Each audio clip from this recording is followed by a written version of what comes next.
The Canterville Ghost. Introduction. An American family comes to live in England.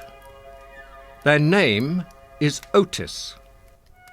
They are looking for a house, and they buy Canterville Chase, an old English castle. There are frightening stories about a ghost in the castle, but the Americans don't listen to the stories. They aren't scared of ghosts. At first, nothing happens. Then, one night, there is a strange noise in the castle. Mr. Otis gets up. When he opens his bedroom door... Hello, my name is Virginia Otis. I'm American, but I've lived in England all my life. That's because my father works here. Our new home is a beautiful old English house. It's like a castle. It's so big. It's called Canterville Chase. Before we start, we must tell you a bit about Canterville Chase. Well, it all happened more than 100 years ago. The Otis family came to England in 1885. Mr. Otis and his wife looked for a house. They found Canterville Chase and decided to buy it. But they soon heard some very strange stories about the house. People said to them, "Don't buy Canterville Chase, it's haunted, didn't you know?" Haunted? Well, Mr. Otis just said, "We're Americans. We don't believe in ghosts. We want to buy Canterville Chase, and we want to live there. If there's a ghost in the house, well, okay, we'll buy the ghost too." So they bought the house, and they all arrived at Canterville Chase on a lovely July evening. Virginia with her parents, her big brother Washington, and her two little brothers, Tom and Tim.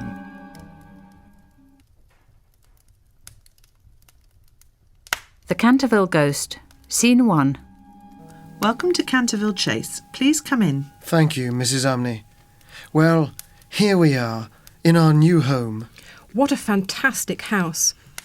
What do you think of it, Virginia? I think I'll like it very much, Mother. Tea is ready, madam. Thank you, Mrs. Umney. Come to the table, all of you. Stop it, you two boys. That's enough. Now come and sit down so we can have tea together. Oh, look, Mrs. Umney. There's a very bad stain on the floor. Ugh, a big red stain. It looks like blood. Blood? Ugh, it's a blood stain. Yes, that's right, dear. It's blood. Blood? Well, we don't want blood on the floor. Please clean it up, Mrs. Umney. Sorry, sir, but I can't. It's the blood of Lady Eleanor Canterville. She died in 1575. Her husband, Sir Simon Canterville, murdered her here in this room. Murdered his wife? In this room? How terrible. Yes, madam. I think you all know about the ghost here at Canterville Chase. Well, we know there are stories about a ghost, yes. They aren't just stories, young man. It is the ghost of Sir Simon Canterville. He murdered Lady Eleanor in this room, and he lived in this house for 9 years after that. Then he suddenly disappeared. Nobody knows what happened to him. They never found his body, but his ghost is still here at Canterville Chase. A ghost, a ghost. Come on, Tom. Let's go and look for the Canterville Ghost. Yeah, let's look through all the rooms. Ghost, ghost, we're coming. The poor ghost. Why must he haunt the house for so many years? And that old blood stain is still on the floor here. Nobody can clean it up. Wait, let me try. We've got a bottle of stain remover in one of our bags. You see?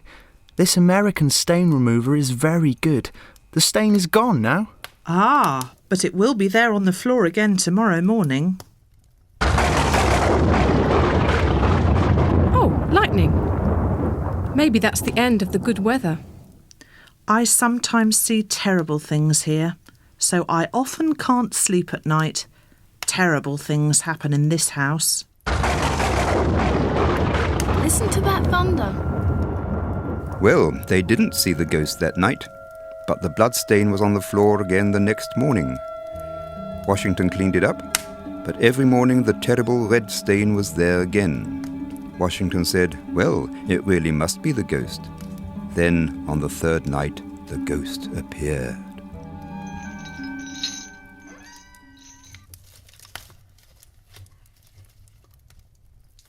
The Canterville Ghost. Scene 2. What's that terrible noise? And who is this? Ah, it must be Sir Simon Canterville. My dear sir, you really must oil those chains. They're making a terrible noise out here. You woke me up with it. Look what I have for you. Here's a bottle of very good hair oil. It's American. Try it. I'm sure it'll help. Hair oil for my chains. Hair oil. Pah! He has no respect for me. No respect for the great ghost of Canterville Chase. Americans. Pah! I'll show them. They'll be sorry they ever came to this house. Ha ha ha ha! There he is, Tim. Yeah, silly old ghost. We aren't scared of you. Ready, Tim? OK. 1, 2, 3, now! Tim and Tom played a lot of tricks on him. Once they put pieces of string across the corridor, and he tripped and fell. Then they put butter at the top of the stairs, and he fell down again. Nobody in the family was scared of him. He just couldn't believe it. So he decided to take his revenge. Again and again he tried to scare them at night, but his tricks didn't work. One day when Virginia was upstairs, she saw that one of the doors was open, so she went in just to see who was there. And there was the ghost. The Canterville Ghost, Scene 3. Mr. Ghost, Sir Simon, I didn't know you were here. Oh, Miss Virginia, it's you. Oh, I'm so unhappy. Please help me, Miss Virginia. Everyone in your family laughs at me. I don't laugh at you. But your brothers, they have no respect for me. They play tricks on me. It's so unfair. Unfair? But you wanted to scare people in this house. Wasn't that unfair? And you murdered your wife. How can you forget that? That was a long, long time ago. I'm sorry about it now, but I can find no peace. I can never leave this house. I can never sleep. 300 years without sleep. I'm so tired. Poor, poor ghost. How can I help you? Do you know the old Canterville rhyme? Yes, I know it off by heart. When a child gives its tears to charm away the old, old fears, then will all the house be still, and peace will come to Canterville. But what does this mean? It means that if you are really sorry for me, your tears will save me, and I will find peace and death. Oh, poor ghost. Of course I feel sorry for you. Nobody ever saw the ghost again. The charm was broken now, and the ghost was at peace.